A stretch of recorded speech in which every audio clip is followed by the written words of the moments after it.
What's up, guys? It's Colton, Lindsay here, coming at you on the WGR Live. We're coming at you with an amazing interview today. Sam, I can't even say his last name, who it launched Big Block Realty. Where I first met or saw Sam was he had done this interview in debating EXP Realty, right? So if you guys want to learn what it takes to build a company that has over 800 agents in it, $1.9 billion in sales last year, and at the bottom, I know you're on your mobile device because you're as addicted to your phone as I am. Bill Crespo, I know you're addicted, right? Go ahead and turn that notification on for future live streams. Sam, what's up, my man? How are you doing? What's going on, dude? Dude, so listen, I totally had the worst thing happen. I usually use my earbuds, and I dropped one today. I was in my car, and it fell between the seat and then in this little hole beneath my seat, so I no longer have earbuds. So now you get my crappy sound. So that's why my sound. I don't have earbuds either. So, do you want me to have someone go grab some wired ones? No, we're good, man. I think as I'm good, you're good. We're good. So, hey, you look good, my man. That's what I try to do. I'm not as good looking as an ex-bathing suit model, though. So that's really impressive. That was obviously a joke, just for some humor. I know, but it was kind of funny. I liked it. So I was just saying where I first saw you. So Matt Davies was in my old Mastermind. That's where I met Matt. He's an agent at your office. And I saw you do that debate with EXP Realty, right? That dude out of EXP Realty. And I thought what was really interesting as I watched that, I really loved to watch the body language of you two, right? Like you were chillaxed, laid back, and he was like all like on the edge of his seat, ready to just kind of fall off the edge. How was that debate doing that? I'll tell you that I went in there really prepared. So it gave me the ability to kind of sit back and have fun with it. Yeah. So I think that the lesson there is, and it was shocking to me how many people, Colton, and I think you'll appreciate this. I'm sure you over-prepare for everything. Yeah. How many people told me, damn, I'm so surprised you knew your numbers, way to get them. And I'm like, how in the world could you step into a scenario like that, not doing your due diligence and knowing your numbers? But that really helped me kind of be chillaxed and enjoy the process. But I will say one thing I wasn't ready for is I've never done a debate before. Yeah. And I wanted to say things differently than I did. I didn't anticipate the fact that there was going to be like swords flying, and, and he's not just going to let me say what I want the way I want it. But all in all, dude, I had a lot of fun, and I'm ready for the next one. So tell me, how did that whole thing come together? Why did you debate with EXP? What was the big deal with that? So EXP moved into our market, and they made a big splash. I got to give them credit. They picked up 3 or more of some of the biggest teams and producers, and they made a lot of noise, and everyone was talking about it. So there's a guy here locally that runs that show that you watch, Smarter San Diego. His name is Derek Evans. He reached out. He's like, hey, I'm going to do a debate, and you should be a part of it. And I'm like, no, I really don't think I need to have anything to do with it. I'm not a big fan of the model, and I don't really think that they're a threat. And, the truth is I almost thought it was something that wasn't worth the attention. But what put me over the edge of 2 things. One, at the end of the day, dude, you and I know it's all about creating media for yourself. I'm telling agents this all the time. You want to win the game. You want to have a good opportunity to grow your business. It starts with creating media. So I realized that it was going to be a good media opportunity. And then second, he said, well, if it's not you, I'm going to get someone else to do it, someone else in your local market. And that made me think, well, if I want to have control of the outcome, then I better be the person that steps in the ring. And so because of that, I decided to do it. Awesome, man. I thought it was a great interview. And the body language was what I totally noticed throughout the whole thing. You were more relaxed. He was more up on his chair and intense. So hey, did you guys see that interview? Put a yes in the comments if you did. If you did not see it, we'll share the link later. It's definitely worth checking out. And if you're one of our live watchers, drop an L. If you're the replayer, drop an R right now. So let's talk about this 2-time Inc. 500 list, right? $1.9 billion in, is that sales what you guys did for the company last year, 2017? Yes, and gross volume. So how did you go from obviously 0 agents at one time to 800 agents and $1.9 billion in sales? What has to happen to do that? I'll tell you, you have to do a lot of simple things correctly. I think that a lot of people think you have to have like a magic wand or or something that's your superpower. I'll tell you that we really focused on creating a brokerage that we would want to work at. And I think that in the landscape of brokerages today, a big percentage of them have just kind of been doing things the way they've been done for a while. I was always a believer that there was a big gap in the value proposition towards the cost that people were charging. And more than anything, I never found an environment that was really exciting for me, something that felt like a place that I wanted to spend my time. So me and my business partners got together and we said, you know what, let's start by creating it for us first. Let's create an environment that we'd want to be a part of. And you know, you'll see some of that in this room. Like, right when you walk in, this is our lobby back there. Yeah. We have a foosball table, a nice little, that's my M-Rock right there, videotaping. We have a kegerator in the corner. What's my point? Like, dude, we just said if we create a place that will make people happy and proud to be a part of, then that in itself will do a lot of the heavy lifting, and it's proven to do that for us. Cool, man. So I will go on to say that I think you want some more nuggets than just create something fun. I'll tell you that it starts with having really, really good people. And it's shocking, surprising to me how often I'll meet people that are actually doing really well and their business is growing.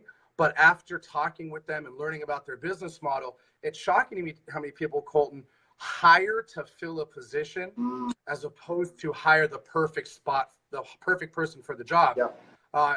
And it takes time, you know, it takes time. If you've read the book, The New Gold Standard, if you haven't, you should. It's awesome, about the Ritz-Carlton experience. Yeah. And they talk about that. They have a 14 interview process before they hire anyone. And in the book, it says, look, we will work the process and be willing to take the chance of losing good people and good opportunity for the idea that we're going to work the system properly.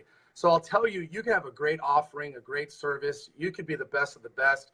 But when it comes time to grow, if you don't have killer people and killer staff behind you, you're going to always be doing all the heavy lifting. Yeah. So that's one secret, is surround yourself around great people, and obviously have a filtering process in order to shake those through to say, hey, this one is talented. This one has got the right energy, the right, you know, behaviors that we want to be business with. But it sounds like you first started with what's the outcome of the business we want to create, right? And then yes, shake them through that filter to make sure that they're a fit or not, and then weave them out. Absolutely. You know, I was very real, or we were when we started the company. We couldn't be the perfect fit for everybody. Yep. But we did ask ourselves, if there was the perfect fit, what would it look like? And after doing a bunch of interviews and studying and talking to a lot of people, we found that there's really only 3 reasons that people decide to move brokerage. 1 is commission, 2 is culture, and 3 is production. Meaning, if I could get you to see the light that I can increase your production, you might not care what the split is as much. If I could give you a great culture and a great personality that you could associate and be a part with. So we said, look, let's do our best to dive in deep into all of those. If we could create an environment that gives people as much commission as possible, backed by the best culture, and really give them the training and create an environment that helps them win and increase their production, then we might be onto something. And really every day. Who's giving the angry faces? It's all good. They're out there, brother. You know, let me talk about that real quick, because I think it's important. I was talking with a buddy of mine that is looking to really grow his practice and his business.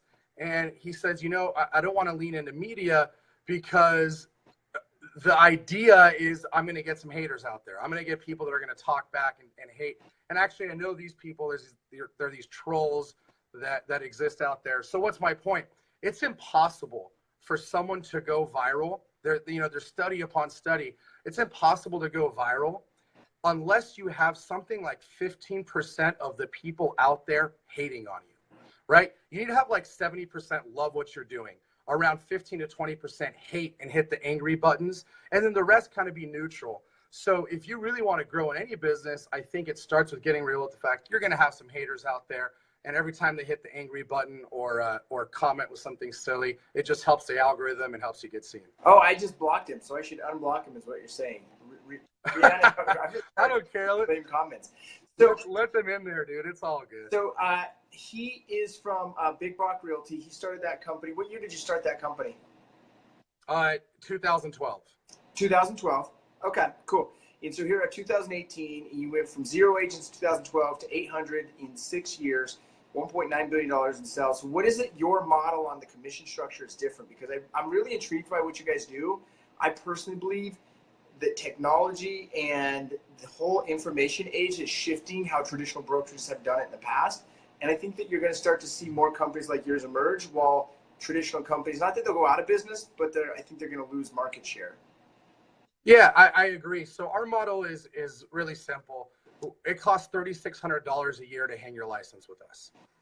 And in that process, we give you 3 different ways to pay that $3,600. You could choose to pay it in advance for the year for $3,000. So that gives you $600 off. The second option is breaking the $3,600 into 12 equal monthly payments of $300 a month. Or you can pay $50 a month and $1,200 for your first 3 closings of the year, and then that $1,200 caps. So they get 100% commission just off of that. There's no hidden fees. The only other fee in addition to that is E&O. So for us, that gives us a really strong income base, so strong residual income base that we can really win with. And then we layer it with different services and offers that we make available to our agents, like transaction management, credit repair, all sorts of different things. So we have 7 businesses that surround the real estate transaction that we profit on as well. And whenever possible, we'll earn some more business through our agents.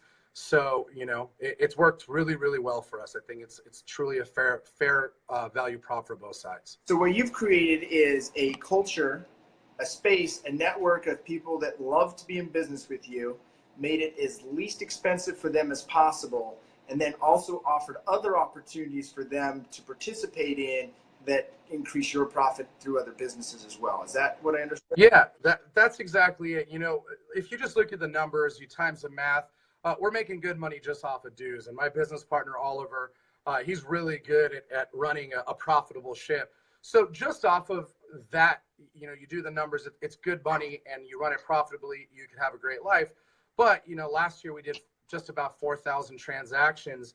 And when it's all said and done, if we could capture some of that escrow, if we could capture some mortgage, if we could get some transaction management, we've done the hard part, which is earn our agents' trust. Yep.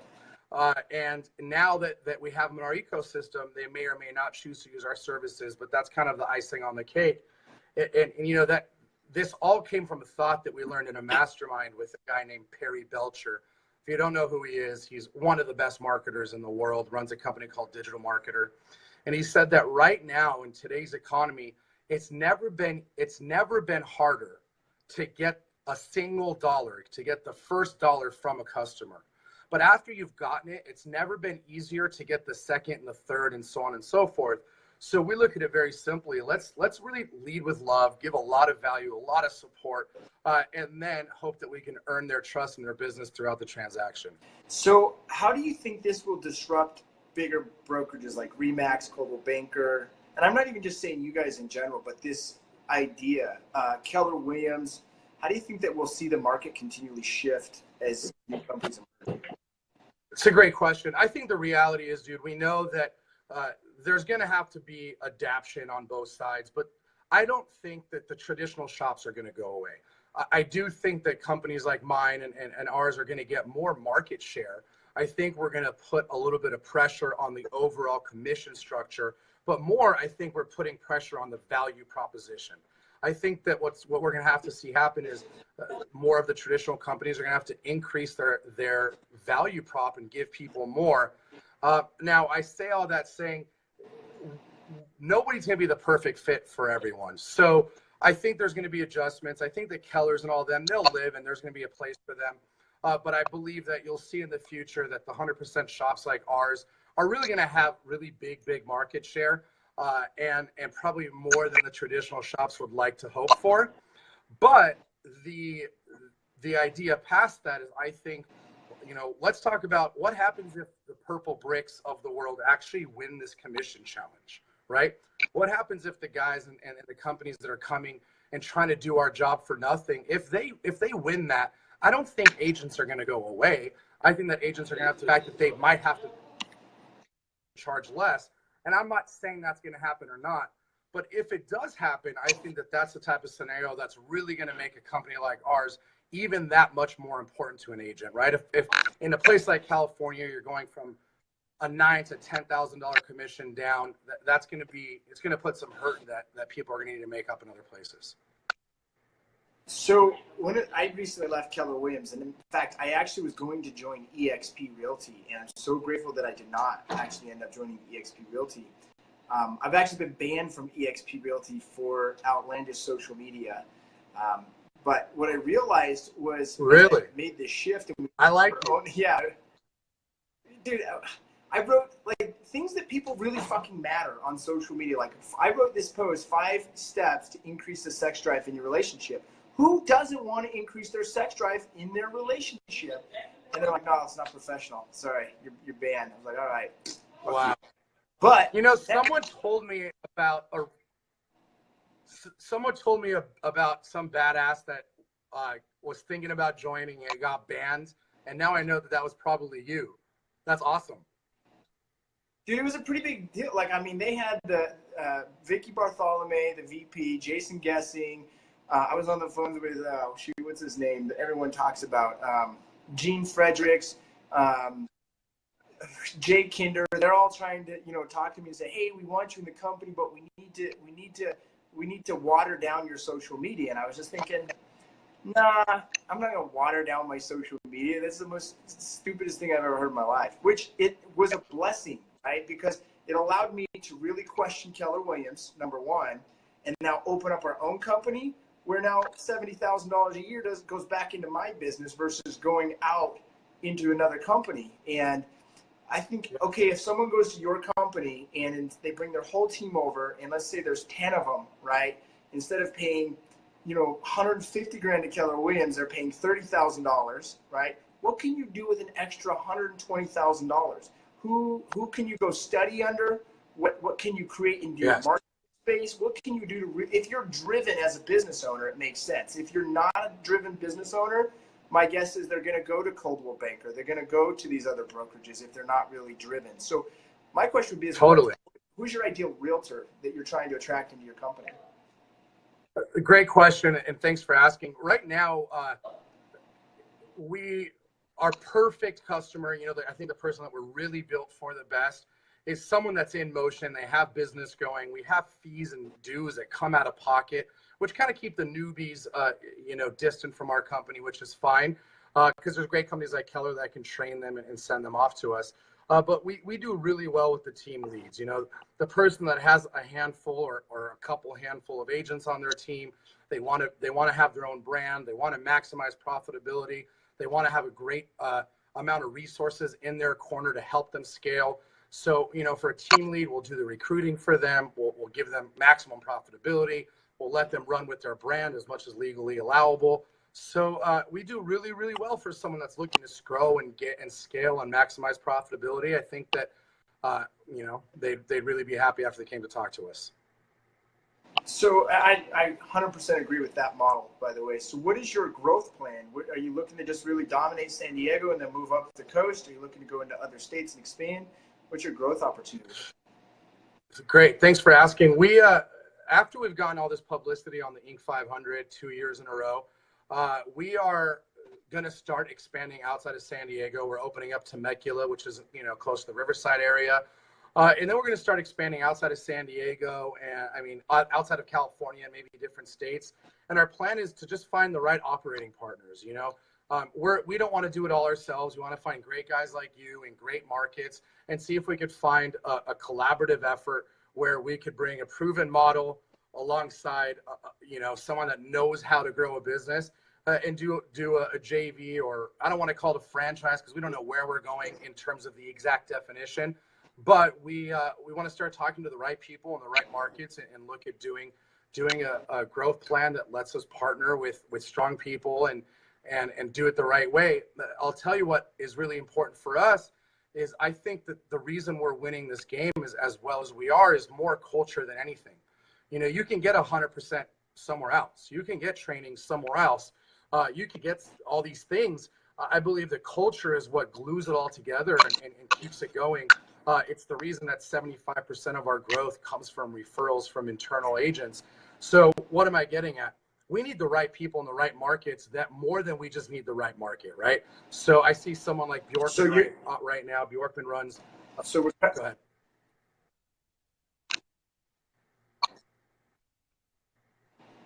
Hey, so John Smith says he misses your back page ad. In fact, I think I saw it. It was the neck, back, crack, and sack wax. Wasn't that the one that was in the old back page ad that you had out for a while? No, I think these are the trolls that are talking about some couch. So I'll tell you this story, actually. I don't know how they found me, but I was doing a Facebook Live. I was a few drinks in, and we were on like a 120-foot yacht. And I would imagine that if you're totally depressed about your life and have nothing else to talk about besides fake back pages and couches, that you might have found offense to someone on a 120-foot yacht. So they started commenting, dude, like everywhere. There's like this network of these trolls, and they keep commenting about some couch and asking me to send them a picture with a shoe on my head. I don't know what they are. So, all I know is they're helping out algorithm right now, so let's let them keep hating. Dude, that's so strange. So, dude, the thing got 460 comments in like 30 minutes. It blew up. 460 comments, so everyone saw it. So, you know, like at first I was like, why are these guys hating? But now I applaud it. Like they're just helping my message get out further. So it's pretty cool. Let's see the weirdest thing you trolls can say. I'd love to see the weirdest thing you guys could say on this post, please, or the comments. So let's talk about the culture. What is your culture built around? Because I think two things come to mind is the culture that you're creating, like Russell Brunson talks about, but how do you take that and then expand it to another state or another market center? So what is the culture ideally, and then how do you expand it? I'll tell you that the culture for me is defined. Let me rewind real quick and tell you, we're really good copycatters. And I think that you'd agree that the most successful people you see have taken other products, other services, and done their best to duplicate them in their own business. So we follow two processes, two companies very hard. One of them is Zappos. Zappos leads with service. Zappos leads with making a fun environment. And the Ritz-Carlton. I believe that if we could offer the best solution at the Ritz, Walmart prices with Ritz-Carlton service, you're going to win the game. So earlier when I was saying it's about the right people, it's like, dude, I could talk to you. This is 5-10 minutes into talking, a few more minutes on the phone. You could tell what I'm about. I can tell what you're about. And we could say, look, we might have a good culture here. You might get what we're doing. And then I believe it's about dating. So anyone that we talk to, I'm going to ask that they come and fly in and stay in our office for a week. We might go and do that so that in the beginning, dude, like we can do it the slow way and learn how to disqualify people better. And once we have a good understanding of, hey, the perfect avatar looks like this and looks like that, then we could probably speed it up. But I'll tell you more than anything, I think when you talk to someone, you know if they get you and you get them. And I think it starts with that. Yeah. Yeah. So it's that connection of, I'm a big believer in feeling and sensing people's energy and vibration, right? And today, even more so than ever, is I feel that the biggest challenge realtors and business people are having is they're getting the science of success. It's coming easier and easier with technology. The piece that I missed for a long time was this art of fulfillment. Like, how do I literally feel alive from the inside out so that I didn't have to always go from the outside to try and numb out my pain, right? And I can sense that with business owners today more than ever. There's people that want to just make money, which is important, but then there's people that want to make a difference. So what is the difference you guys are looking to make with inside of the people that work in your organization? I'm glad you said some people want to make money and some people want to make a difference. We want to make money and we want to make it. What's that? Are you there? Can you hear me? We got like a terrible connection all of a sudden. I don't know what's going on. Let me try getting off the Wi-Fi. Can you hear me now? Yeah. Is that better? Much better for me. How about you guys? Can you hear him better? Put a yes and a bunch of thumbs up, or a no if you cannot. Either way, comment. Yeah. Or if you're a troll, hit the angry sign. All right, so can you hear me? Yeah, perfectly now. Okay. So you want to ask the question one more time? I got a little thrown off there. Yeah, no, it's all right. So there's this idea, and it's becoming easier and easier to create the science of success, the science of making money, right? It's easier now, in my opinion, than ever before with technology. However, more and more people are getting numbed down and not actually getting the fulfillment side, right? And they're not making a difference. They're just making a bank, right? So what are you guys doing to really make a difference for the agents in your community and in your network?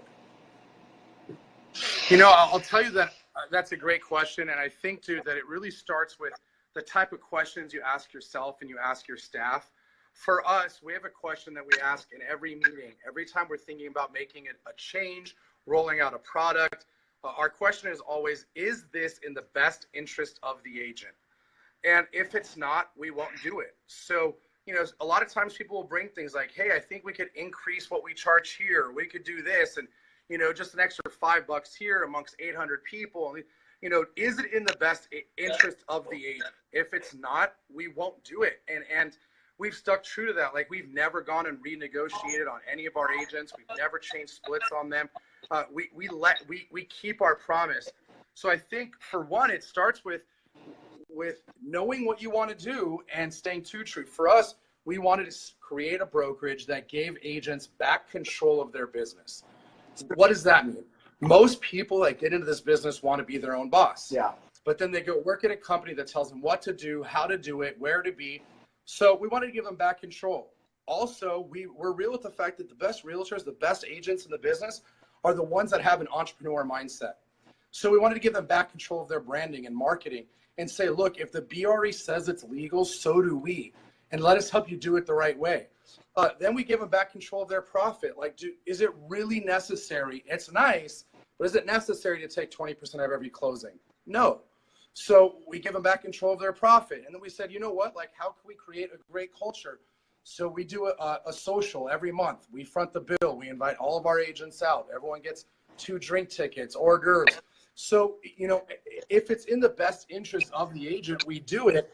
And because of that, they refer their friends, they refer their family members, and it's just really worked well for us. I think you gotta know what questions to ask, and then you gotta continue to answer them properly.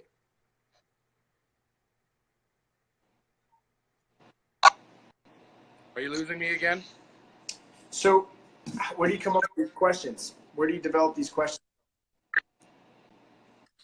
So, you know, I think that if you're looking to build a business, pardon me? From the feedback from your agents, or are these just questions you ask? Well, these are questions, you know, you need to, let me say it another way, is I have a standard that I have with the team. Few of the standards, and they're always tied to questions, is this in the best interest of our agents? So what does that mean for an agent in the business? Too many times we're trying to cut corners, and to your point, use technology to eliminate our necessity to work, eliminate our necessity to give good service. Like, no, it's not in the best interest of your client to give them a text every Friday with an update, as opposed to actually calling them, picking up the phone, and giving them a little bit of love. So, but if you want to be, if that's you and you want to be known as the technology agent that's not present and doesn't, you know, have any real interaction, then your questions might be like, how do we eliminate ourselves from the transaction as fast as possible? How can we use technology to give our customers quicker response?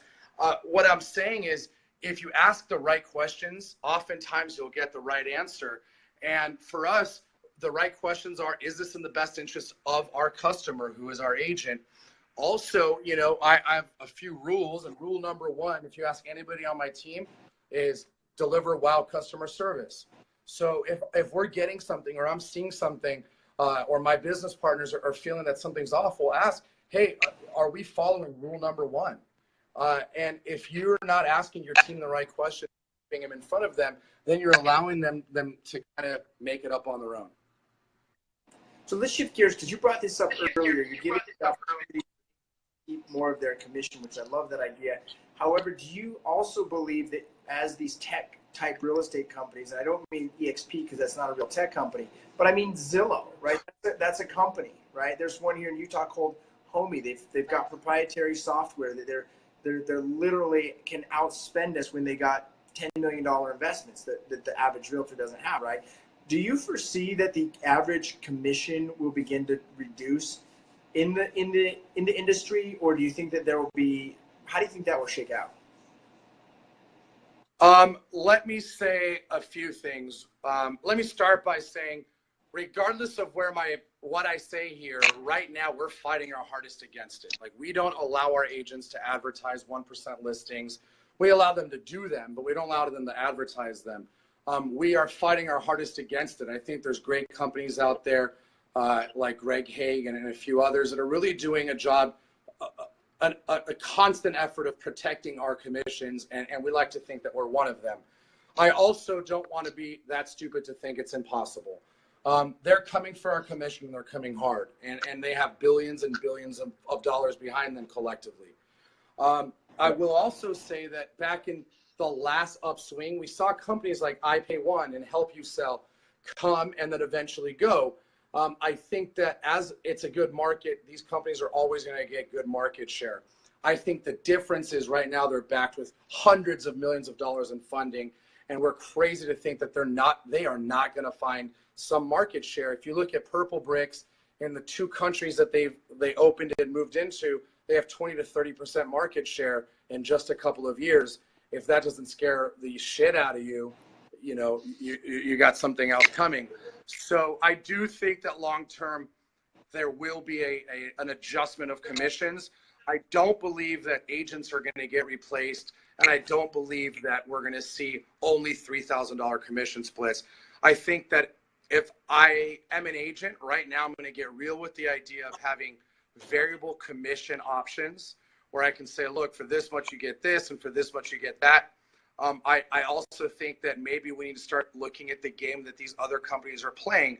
For instance, maybe it's time as team leads that we look at putting some buyers on some sort of salary and maximizing, you know, opportunities there.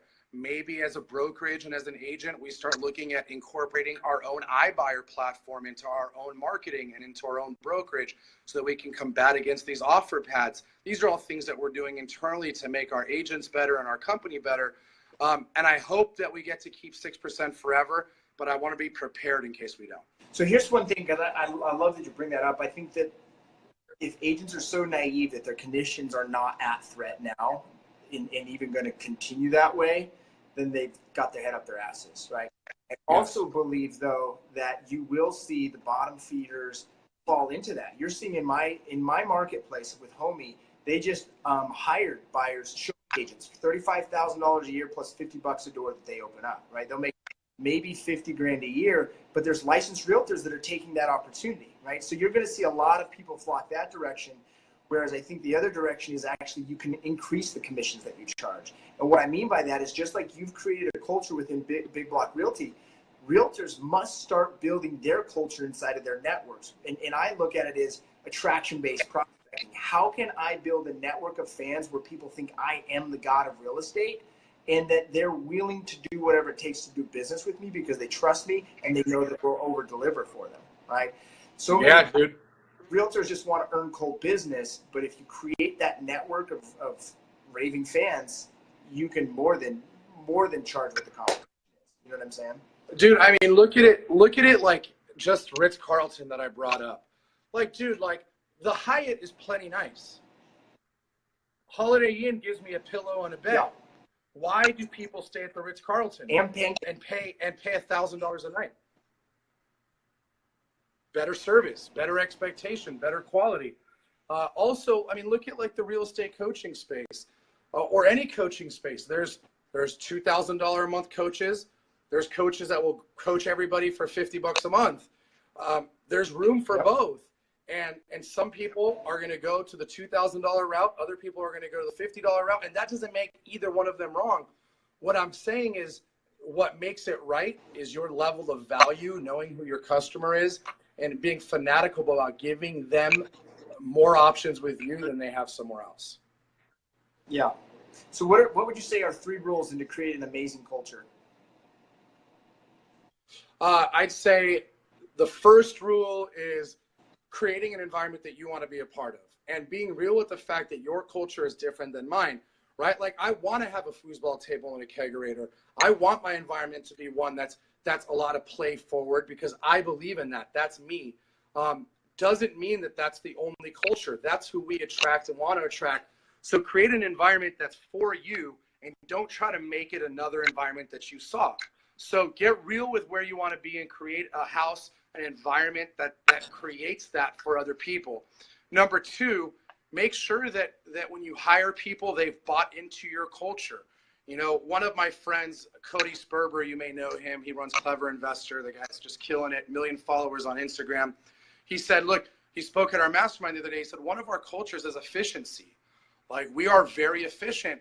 And what that has caused is it helps his staff keep each other accountable. If someone's being long-winded or being inefficient, the rest of the staff calls them out and helps them be more efficient. That's not our culture yet. It's something I'm interested in. We might want to roll out. But my point is, you got to create an environment that you want to be a part of. Then number two, you got to hire people that buy into it. Don't hire people that could be a body to fill a role. Number three is be fanatical about getting it out there. You know, earlier we started with, why did you do the EXP debate? Why? Because it was another way for me to get my culture out there. It was another way for me to create media behind myself. Why did I say yes to this podcast? I know you're legit. I've been following you. You're not paying me to do it. Why? I want to create media behind me. So I think that too many agents have kind of forgotten about that reality or never even paid attention to it. So again, number one, create a place you want to be a part of for yourself. Number two, hire people that are fanatical about being a part of an environment like that. Like I believe the people that work at Ritz-Carlton thrive on delivering killer service. They love it. They breathe off of it. And number three, tell everyone that you're doing it and don't be shy about it. We're really good at bragging about ourselves. And that causes people to know that we're doing what we're doing. Yeah, I love that. So create your culture and the idea of what's the outcome that you want to have in your space. Number two is attract people that fit into that, not just boss people that fit into that. And number three is to spread the message. And now, today more than ever, I love collaborating. Like this idea of competition business is a thing of 10, 15, maybe even 20 years ago, right? It's more based on collaboration.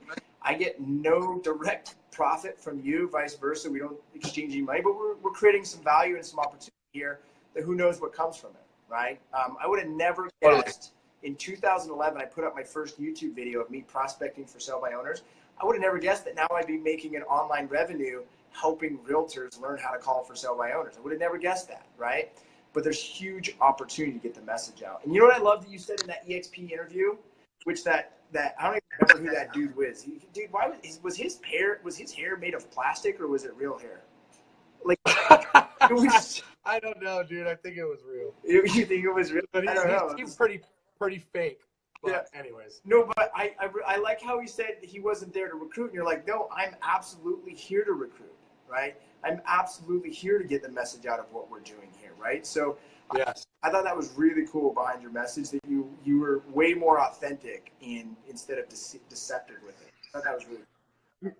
Yeah, dude. You know, my takeaway from that was that people called him a politician, and at first I thought they said, you know, he presents better on camera, but after learning more, it was like he was just trying to say the right answer at all costs.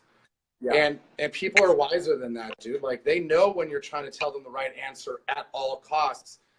And for me, I wanted to be real. Yeah, I'm here to recruit, and yeah, I'm going to tell you the truth about my company and your company and what I think about it. And people will be attracted to you just being honest and being real. You know who actually reminded me? Just like me blowing kisses at these haters. Like, wow, I love you guys. Keep on hating. My haters are my motivators, baby. Of Mitt Romney's like son or brother or something. Doesn't he kind of look like a Mitt Romney? He does a little bit. He does. Now that you brought up the politician. But it's all good.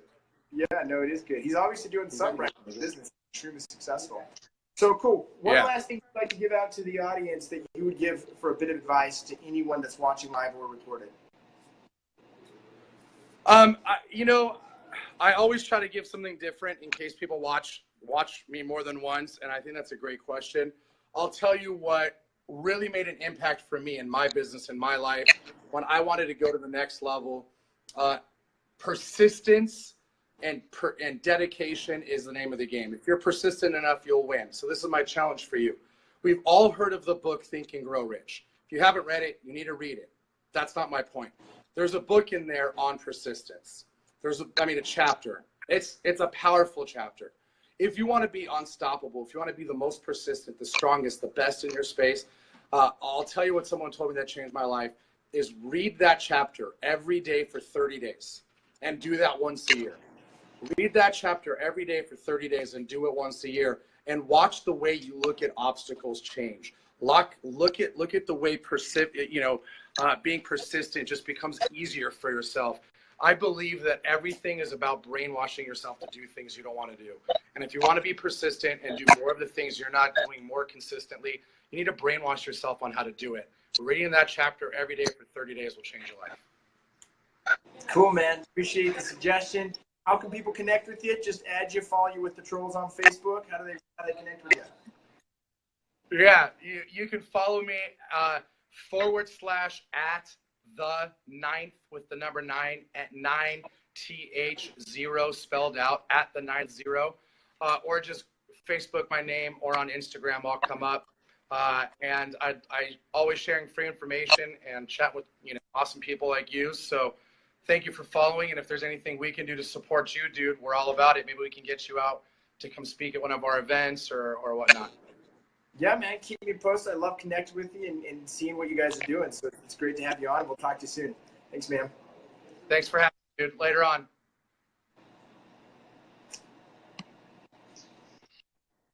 So there you have it. $1.9 billion in sales last year with Big Block Realty. Super awesome guy to get to learn, which a couple things I want to point out. Number one is he really painted the picture of culture. Like, to go from 2012 to 2018 with 800 agents, I don't care what commissions you charge, it has to be with culture. So get really clear on the outcome, and I think this is the same thing with building the culture with yourself. You don't need 800 agents to build your culture. You just need to start with you. What is the outcome that you want to create? How do you want to live spiritually, mentally, physically, socially, financially? What do you want your everyday 3 dimension to look like? Create that. And when you live that, when you breathe that, you will naturally begin to attract other people that want to be a part of that. And that was step 2, was to hire into your organization those types of individuals that have the same part of what you're after and what you're creating. And then the third thing is broadcast the message. Don't hide it underneath a rock. Get it out there and talk to as many people about it. Be excited about it. Hence the WGR. I love talking with people about the WGR and what we've created, in creating our real estate sales business and the revenue we've generated there, which is phenomenal, taking care of buyers, taking care of sellers, and just an awesome way to produce into the community. But also we have our online programs, training programs, from Financial Freedom Nation to the WGR Academy, Fearless Agent, Prospecting Mastery, Prospecting Alliance, just giving opportunity for people to grow. And it stemmed from one key thing that we wanted to do, which was make a difference, right? At the end of the day, when we die and we're not here anymore, did we make a difference or did we not? Did we just consume or did we produce, right? And I don't even know if consume and produce is the right words, as more as did we make a difference? Did we really contribute, okay? So I think there's really 2 principles that we got to look at to excel to the highest level. We know and understand that there are 6 different human needs. And once we can move into that idea of growth and contribution as our needs, we will thrive at a whole nother level. So I think that was powerful. And the other thing that was cool from this conversation is he was really open with the idea that he says realtors are naive to think that their commissions are not at threat as the future of tech real estate companies come and unwind and unravel, right? So my question to you is, what are you doing as a realtor, not to protect your commissions? I think that's the wrong mindset, but I mean to expand your production and your experience that you're giving to your customers, because he said the number 1 rule for them is what is our customer service? And I use another bit different of a word, customer experience, okay? What is the experience you're giving for your customers? And when you can give an amazing experience, people want to be a part of that culture. They want to be a part of that network. They want to be a part of that. That is the whole essence of attraction-based prospecting. is, can you create that network of fans that believe you are the god or the goddess of real estate or whatever your business is, and can you get that out there? Can you get that message out there in such a way that it's received and that it connects, right? I can tell you just by scrolling through, we had at one point up to 30 active people on here. We've had a lot of people on here, and I see a lot of your names over and over and over again, right? That means that you're accepting into the network, into the vibration that we've created, right? We've got almost 80 of you guys into our Prospecting Alliance program. That means that you guys are starting to want to learn how do we create what we've done inside of the WGR organization. We've got hundreds and hundreds of you guys that had joined Fearless Agent because of what we've been able to broadcast and get the message out there. So my question is to you is, how can you relate that inside of your real estate business? I'm using you guys as an example for our online revenue, but then at the same time, with inside of our organization, we have a 70% referral-based business inside of our real estate sales business. How can you create that for yourself so you're not always having to chase business, you're not always having to grind away, because grinding is terrible. It's a painful way to live your life, but you're actually going through each new opportunity with essence and joy and creating an amazing experience for your real estate buyer and seller customers, right? Some of the things that we do is we're always having client appreciation events. Just like he mentioned, they have a monthly social for their agents. We have 3 times a year. We just did roller skating. Here in a couple of months, we're going to go to the dinosaur park here locally. We have a fall harvest festival where we go to the corn maze. We're constantly reaching out to people. We have, oh, I don't have it right here on my desk. Let me see if it's in here. Look at these. I had a bunch of these made up. I love my life. Whoops, it's upside down, backwards. Let me see if I can flip. Okay, I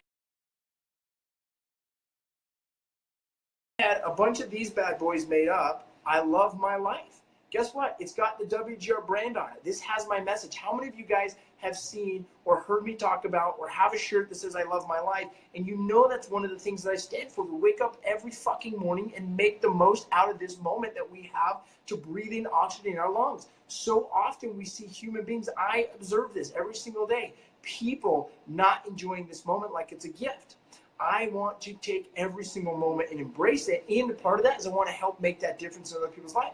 So guess what? We give customers this. We hand this out to people with a little message into it and say, hey, enjoy life, live it to the fullest. We appreciate your support. How do you think if we get things like this, it's not just getting the brand. The WGR has become to stand for things like I love my life. How can you do that with your organization? How can you create that with your network? How can you create a whole network of people that they want to come to you? It used to be go to school, get a job, prepare for retirement. How many of you guys heard that before? Put a yes in the comments, whether you're live or recorded. Put a yes in the comments. Next, it was, it's not what you know, it's who you know. Give me some thumbs up or put a number 1 in the comments if you've heard that phrase. It's not what you know, it's who you know, and that's the place that you'll grow, right? We've heard that saying for decades, right? I believe we have shifted from that space to not who we know, but who knows us, right? I can tell you, and no offense to any of you guys, there's a lot of you I don't really know, and I appreciate you following me, but you guys know me. And that's the purpose, is how can we get our message out and we can get people to understand what we're about, okay? I would have you consider that is the most important thing you can do, whether you're a realtor, a small business owner, or even an individual. I look at corporate opportunities going forward with inside of corporate America. You're going to be judged on the brand that you can create, and there's a huge opportunity to create your brand and your following and your message, create your tribe, your community, your network, whatever you want to call it, right here on the interwebs. Thanks for watching, guys. Make sure to go to fearlessagent.com if you want to sign up for the most effective, affordable coaching and real estate training platform on the planet today. Also, make sure you get into our free 28-day prospecting challenge. You can reach out to me on Facebook through my messenger if you need the link to get into that. Kane, I appreciate that. We still going to meet up and have you lick bacon grease off my butthole again. Same price. Actually, this time I was wondering if you could gag on my dick and then I could come all over your face. If you're cool with that, I'm down with that, Kane. Thanks for being here, guys. Appreciate you. We'll see you later.